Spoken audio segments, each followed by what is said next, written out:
90 రోజుల కోర్సు పూర్తి చేస్తే చాలు 100% ప్లేస్మెంట్ సపోర్ట్ తో సాఫ్ట్వేర్ జాబ్ మీ సొంతం. వెంటనే కోడ్ జ్ఞాన్ డెస్టినేషన్ ని సంప్రదించండి. Hi viewers India's largest digital media network Suman టీవీకి స్వాగతం. ప్రస్తుతం మనతో ఉన్నారు motivational speaker and language trainer Vijaya Bangaru Amma. అమ్మ నమస్తే అమ్మ. నమస్తే. అమ్మ, ఒకప్పుడు అన్ని చాలా ప్యూర్ గా పవిత్రంగా ఉండేవి. ఒక వాతావరణం కానీ అంటే కలుషితం లేకుండా, కాలుష్యం లేని వాతావరణం అని, ఆ ఫుడ్లలో కలుషితమైన ఆహారం లేకుండా ఒకప్పుడు అన్ని చాలా ప్యూర్ గా ఉండేది. ప్రేమ కూడా అంతే పవిత్రంగా ఉండేది. అతి పవిత్రంగా అతి పవిత్రంగా. ఇప్పుడున్న కాలంలో ఏం అర్థం కావట్లే. అంటే ఒక మనిషికి గిఫ్ట్స్ కానీ మనీ కానీ ఇచ్చేస్తే అక్కడికి ప్రేమ ఉన్నట్టేనా? అసలు నిజంగా ఒక ప్రేమ పొందాలి అంటే ఎలా ఉండాలి అమ్మ? అంటే ఒకరికి ప్రేమ, మీరు అన్నట్టుగా ప్రేమ అనేది ఎట్లా ఉండాలంటే మనసుతో సంబంధించిందండి. మీకు గిఫ్ట్లు ఇచ్చో లేకపోతే మిమ్మల్ని ఎక్కడికో బయటికి తీసుకెళ్ళో అది కాదు. ఒకటి అంటే మనసుతో ప్రేమించే మనుషులు దొరకడము ఉండేది. అంటే ఎవరైనా సరే, ఫ్రెండ్స్ మధ్యలో గాని, తల్లిదండ్రి మధ్యలో గాని, అన్నదమ్ములు గాని, భార్యాభర్తలు గాని, ఒకవేళ ఫ్రెండ్స్ కానీ ఎవరైనా సరే, అంటే డబ్బులు, కానుకలు, తర్వాత ఎక్కడికో నీకు కావాల్సింది నేను కొనిచ్చేసి ఇస్తే అది ప్రేమ కాదండి. ఇప్పుడు ఒక మనిషి తోడు కోరుకుంటారు. అతని సాన్నిహిత్యంలో గాని, ఆమెతో గాని ఉండే సంతోషం కంటే నువ్వు నాకేదో ఇచ్చేస్తే నాకు సంతోషంగా ఉండదండి. అంతేనా? ఒక భార్య భర్త, సపోజ్ ఒక భార్య, ఆవిడ బర్త్డే అయిందండి, ఆయన చాలా చాలా బిజీగా ఉంటారు. ఆమె ఏం కోరుకుంటుందండి? ఏం కోరుకుంటుంది చెప్పండి? సాయంకాలానికి ఇంటికి వచ్చి నాతో పాటు కాసేపు కూర్చొని వీలైతే బయటికి వెళ్దాం ఇద్దరం కలిసి అనేదే కోరుకుంటది. అతను అలా చేయకుండా, ఇగో నీకు నేను కేక్ పంపించేసా, అక్కడ పార్టీ అరేంజ్ చేశాను, కానీ నేను రాను అంటే ఆవిడ పార్టీలో ఉండదు, గుమ్మ ముందు ఉంటుంది, ఈయన ఎప్పుడు వస్తాడా అని చెప్పేసి. సో ఎవరైనా సరే డబ్బులతో మనము ఇంకా ప్రేమలు కొనుక్కుండేది సూపర్ మార్కెట్ లో దొరకట్లేదండి ప్రేమలు. సో అది మనుషుల దగ్గరే దొరుకుతుంది. అంటే ఇంకా ముందు ఒక 20-30 సంవత్సరాల తర్వాత ఎక్కడ అది కూడా అమ్ముతారేమో మనకు తెలియదు కానీ. సో ప్రేమ అనేది మనిషి మనసులో నుంచి వచ్చేదే ప్రేమ. మనిషి అంటే ఏదో కానుకలు ఇచ్చేసి, లేకపోతే మీకు కావాల్సింది నేను ఏదో పెద్ద డైమండ్ రింగ్ కొనిచ్చేసి నేను రావటం లేదు ఇది అంటే అది నిజంగా మనసులో, అంటే మనిషిని కోరుకుండే మనుషులకు మాత్రం చాలా బాధగా ఉంటుంది.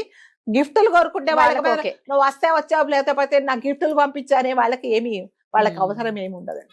నాకు అంటే నేను ఒక చోట ఎక్కడో చదివాను, ఒక మంచి ఫ్యామిలీ ఎట్లా అంటే తల్లిదండ్రులు ఎంత బిజీగా ఉంటారంటే మంత్ లో 25 days వాళ్ళు వేరే కంట్రీస్ లోనే ఉంటారు. వాళ్ళకి ఒకటే ఒక అబ్బాయి. సో ఆ అబ్బాయిని ఎంత అపురూపంగా ఎవరు చూసుకుంటారంటే పనివాళ్ళు చూసుకుంటారు. ప్రతి ఒక్కటి పని వాళ్ళే చూస్తారు. కూర్చుంటే లేస్తే అతనికి ఎక్కడ చూసినా పని వాళ్ళే, అతని అవసరాలను తీర్చేదాన్ని పని వాళ్ళే. సో అన్నీ ఉన్నా కూడా ఆ అబ్బాయి చాలా దిగులుగా ఉంటాడు, యాక్టివ్గా ఉండడు. అందరు అనుకుంటారు నీకేందా బాబు ఇంత మంచి లైఫ్, ఇట్లా కోరక ముందే నీ మనసులో ఇది కావాలి అనక ముందే తీర్చే తల్లిదండ్రులు ఉన్నారు, నీకు ఏం తక్కువైంది, ఎందుకు ఇలా ఉంటావు అంటే అమ్మో ఎవరికి ఏం సమాధానం చెప్పడనమాట. ఆ తల్లిదండ్రితో మాట్లాడాలి అంటే నెలలో ఒక రోజు, అది కూడా వీడియో కాల్స్ మాట్లాడాల్సిందే. వాళ్ళు ఉండరు ఇక్కడ, తల్లి తండ్రి బిజినెస్ పని మీద తిరుగుతూనే ఉంటారనమాట. ఎప్పుడైనా కావాలంటే వీడియో కాల్స్ మాట్లాడితే మాట్లాడుతూ ఉంటే మధ్యలో వస్తే మళ్ళీ మాట్లాడతానా జాగ్రత్త అని చెప్పేస్తారు. మరి అతను ఎవరి దగ్గర ఆ ప్రేమ పొందుతాడు చెప్పండి? ఇప్పుడు పనివాళ్ళు ఎప్పుడైనా సరే డబ్బులు చేసే పనివాళ్ళు వేరే, నిజంగా తల్లి తండ్రి చూపించే ప్రేమ అనేది చాలా, వాళ్ళు ఏం చూపించలేరండి. ఎంతసేపు జీతానికి పనిచేసే వాళ్ళు ఎంతసేపు పని చేస్తారు చెప్పండి? జీతం ఇస్తే పని చేస్తారు, లేకపోతే రానని చెప్తారు వాళ్ళు. సో ఆ అబ్బాయి ఎంత కుంగిపోయాడంటే ఎవరైనా నన్ను దగ్గరికి తీసుకుంటే బాగుండు, నాకు ఎవరూ లేరు అని చాలా బాధపడుతూ ఉంటాడు. ఒకసారి ఏమైందంటే అతని బర్త్డే వస్తుంది. అతను ఎప్పుడు ఆ కుర్రోడు అడుగుతూ ఉంటాడు అనమాట. ఒక 14-15 years ఉంటాయి ఆ కుర్రోడికి. అమ్మ ఈసారైనా నా బర్త్డేకి వస్తారా అమ్మా మీరు? తప్పకుండా వస్తాం. ఎన్ని సంవత్సరాల నుంచి లేదు, నాకు ఊహ తెలిసినప్పటి నుంచి నేను ఫ్రెండ్స్ మధ్యలో, పని వాళ్ళ మధ్యలో, రిలేటివ్స్ మధ్యలో జరుపుకున్నా కానీ నేను నీతో అమ్మతో నాన్న మీరు మీ ఇద్దరు నా పక్కన లేరు అని చాలా రిక్వెస్ట్ చేస్తాడు. తప్పకుండా వస్తామని చెప్తాడు అబ్బాయి. ఇంకా ఈసారి చూడు, ఈ సంవత్సరం మా నాన్న మా అమ్మ నాతో పాటు ఉంటాడని ఫ్రెండ్స్ అందరికి చెప్తాడు. ఎదురు చూస్తూ ఉంటాడు. ఆడికి కావాల్సిన కేకులు, గిఫ్టులు, ఇంకా వాటినాటి అన్ని పంపిస్తారు వాళ్ళు అప్పుడు అక్కడ ఉండరు. తీరా చూస్తే రారండి. సారీ ఏమనుకోకు, నీకు అన్ని అరేంజ్ చేస్తాను, నువ్వు ఫ్రెండ్స్తో చక్కగా ఎంజాయ్ చేసేసి నేను బాయ్ అని చెప్పి హ్యాపీ బర్త్డే అని చెప్తారు. మరి నిజంగా ఎంజాయ్ చేస్తాడంటే అతను దేని కోరుకుంటున్నాడు? ప్రేమ కోరుకుంటున్నాడు. ఆ ప్రేమ ఎవరిస్తారు? తల్లి ఒళ్ళో కాసేపు పడుకోవాలి, తల్లి పక్కన కాసేపు కూర్చోవాలి, తల్లిదండ్రి చేయి పట్టుకొని బయటికి వెళ్ళాలి అనేది ఉంటది. కానీ ఇవన్నీ ఏమి అక్కర్లేదు. అబ్బాయికి కావాల్సిన తల్లి ప్రేమ. ఆ తల్లి ప్రేమ లేక కొన్ని రోజులకు అబ్బాయి ఏం చేస్తాడంటే సూసైడ్ చేసుకున్నాడు. ఎవరు లేరు, నాకెవ్వరూ లేరు. వెళ్ళేటప్పుడు చనిపోయేటప్పుడు ఒక లెటర్ రాసి పంపాడు, చనిపోయాడు. అప్పుడు తల్లి తండ్రి గుండెలు బాదుకుంటూ వచ్చారు. ఎవరి కోసం కష్టపడుతున్నాను? ఇది నీ కోసమే కష్టపడుతున్నానంటే కుర్రోడు కోసమే కష్టపడుతున్నారు. కానీ ఆ అబ్బాయికి కావాల్సింది మీరు ప్రేమ ఏమి ఇచ్చారు? ప్రేమ ఎంతసేపే డబ్బులు సంపాదించడానికే చేశారు. కానీ కనీసం నెలలో ఒక్కరోజన్నా మీరు ఆ అబ్బాయిని దగ్గర తీసుకొని నేనున్నాను, నేను అమ్మను, నేను నాన్నను అని మీరు చెప్పలేదు. లాస్ట్కి ఏం చేశాడా? మీరు ఎన్ని కోట్లున్నా లాస్ట్కి అబ్బాయి అమ్మ మీరు నాకు అన్ని ఇచ్చారు కానీ తల్లి ప్రేమ తండ్రి ప్రేమ అంటే నాకేమో తెలియదు అని చెప్పేసి చనిపోయాడండి. ఇప్పుడు ఏం చేస్తారు? ఎవరి కోసం డబ్బులు సంపాదిస్తారు చెప్పండి? కాబట్టి ప్రేమతో అంటే డబ్బులతో ప్రతి ఒక్కటి, అంటే డబ్బులు నిజంగా మీరు అన్నట్టుగా ఇంపార్టెంట్, కానీ ప్రతి ఒక్కటి డబ్బులతో మనం ఇది కాదండి.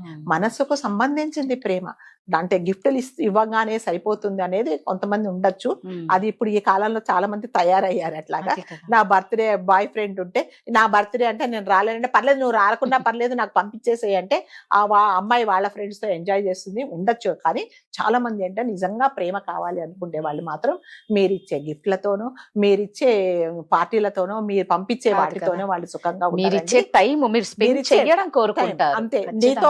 నీతో కొంచెం టైం స్పెండ్ చేయాలని అంటే ఎవరైనా భార్యలు కూడా కొంతమంది చాలా మంది అండి చాలా బిజీగా ఉంటారు భర్తలు. కానీ తను ఎప్పుడు వస్తాడని ఎదురు చూసి పొద్దున పడ్డ కష్టమంతా మర్చిపోయి తన కష్టాలు సుఖాలు పొద్దున నుంచి ఏం చేసిందో భర్తకు చెప్పుకుందామంటే ఆయన అలసిపోతాడు.